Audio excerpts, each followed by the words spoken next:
नमस्ते। आज हम एक ऐसे विषय पर बात करने वाले हैं जिसका सीधा ताल्लुक हमारी मिट्टी, हमारी सेहत और हाँ, किसानों की कमाई तीनों से है।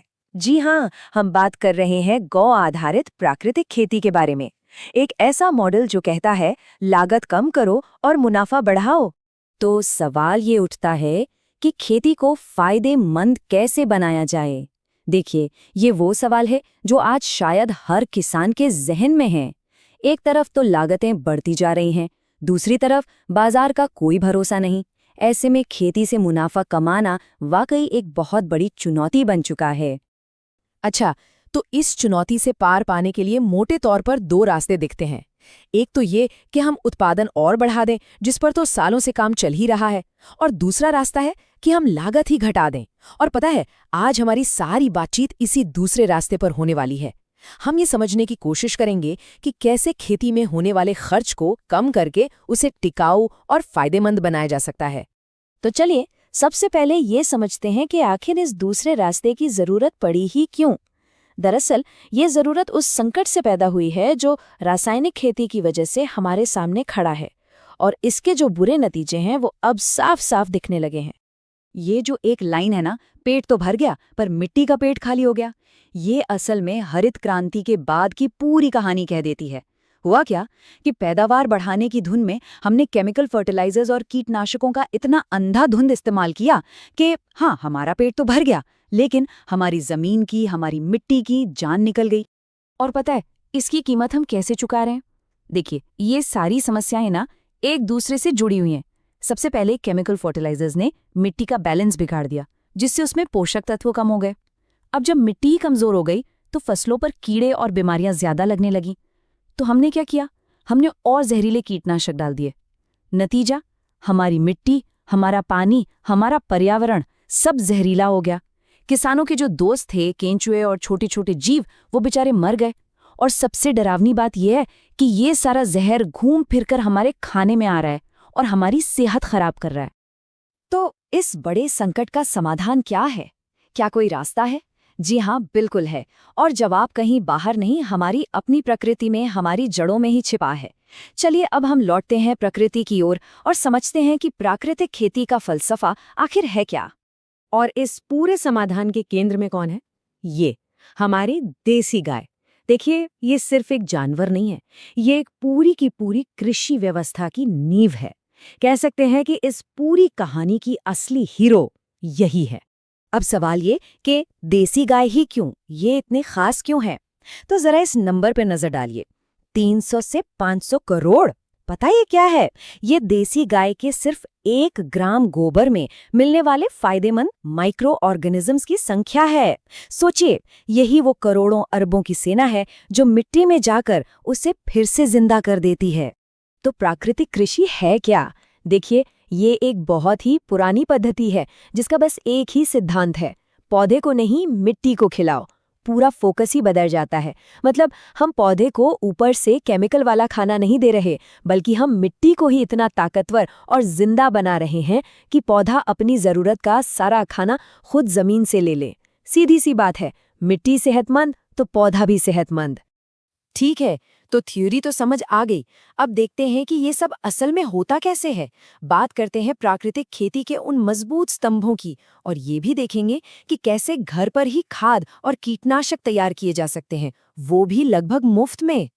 तो सबसे पहला और सबसे जरूरी पिलर है जीवामृत। नाम से ही समझिए, जीव और अमृत, यानी मिट्टी के लिए जीवन का अमृत। ये एक तरह का जादुई लिक्विड कल्चर है जो करोड़ों अरबों माइक्रोब्स को सीधे मिट्टी में पहुंचाता है और उसे फिर से उपजाऊ बना देता है। और सबसे अच्छी बात क्या है? इसे बनाना बच्चों का खेल है, बहुत आसान। बस चाहिए देसी गाय का गोबर और गोमूत्र, थोड़ा सा गुड़, थोड़ा बेसन, और बस उसी खेत की एक मुट्ठी मिट्टी। इन्हीं चीजों से ये पावरफुल घोर तैयार हो जाता है। ये देखिए, इसकी पूरी रेसिपी यहाँ दी हुई है और ये बहुत ही सीधी सादी है। बस एक ड्रम में 200 लीटर पानी लीजिए, उसमें 10 किलो गोबर और 10 लीटर गोमूत्र मिलाइए। फिर डालिए 1-2 किलो बेसन और गुड़। ये उन करोड़ों माइक्रोब्स का खाना है, और साथ में थोड़ी मिट्टी ताकि वहाँ के लोकल माइक्रोब्स भी आ जाएं। अब इसे बोरी से ढककर 5-6 दिन के लिए छोड़ दीजिए। हाँ, बस सुबह शाम एक लकड़ी से घड़ी की दिशा में से हिलाना होता है और बस आपका जीवामृत तैयार है। इसे सिंचाई के पानी के साथ मिलाकर खेत में चला दीजिए। और सबसे जबरदस्त बात, लागत 0, बाजार से कुछ नहीं खरीदना। चलिए अब आते हैं दूसरे स्तंभ पर। इसका नाम है बीजामृत। ये क्या है? ये समझे कि बीजों को बोने से पहले उन्हें एक सुरक्षा कवच पहनाना है। ये भी गोबर, गोमूत्र और मिट्टी से ही बनता है और ये बीजों को फंगस और दूसरी बीमारियों से बचाता है। इससे बीज अच्छे से उगते हैं। ये देखिए, तैयार होने के बाद बीजामृत कुछ ऐसा दिखता है। इसमें बीजों को ट्रीट करके जब बोया जाता है तो फसल की शुरुआत ही एकदम धमाकेदार और मजबूत होती है। अच्छा, खाद पानी तो हो गया, पर कीड़ों का क्या? उनसे कैसे निपटें? तो भाई, प्राकृतिक खेती में जहरीले स्प्रे की तो कोई जगह ही नहीं है। यहाँ भी हमारी मदद करने के लिए प्रकृति खुद मौजूद है। पेश है पहला हथियार, नीमास्त्र। जैसा कि नाम से ही जाहिर है, इसका मेन हीरो है नीम। नीम की पत्तियां, गोमूत्र और गोबर को मिलाकर इसे तैयार किया जाता है। ये जो छोटे मोटे रस चूसने वाले कीड़े होते हैं या छोटी इल्लियां होती हैं, उनके लिए ये रामबाण है और बनाना बेहद आसान और एकदम सस्ता। और मान लीजिए कि दुश्मन थोड़ा बड़ा और जिद्दी है, जैसे कि बड़ी बड़ी इल्लियां, तो उनके लिए है हमारे पास ब्रह्मास्त्र। ये और भी ज्यादा शक्तिशाली है क्योंकि इसमें नीम के साथ साथ करंज, सीताफल, धतूरे जैसी कई कड़वी जड़ी बूटियों की पत्तियों का इस्तेमाल होता है। ये बड़े से बड़े कीड़ों को भी दूर भगा देता है। तो जरा सोचिए, जब खेत में ये सारे प्राकृतिक तरीके अपनाए जाएंगे तो नतीजा क्या होगा? सिर्फ एक अच्छी फसल नहीं, नतीजा होगा एक स्वस्थ खेत और एक स्वस्थ भविष्य। चलिए जरा इसके फायदों पर एक नजर डालते हैं। तो प्राकृतिक खेती क्यों अपनाएं?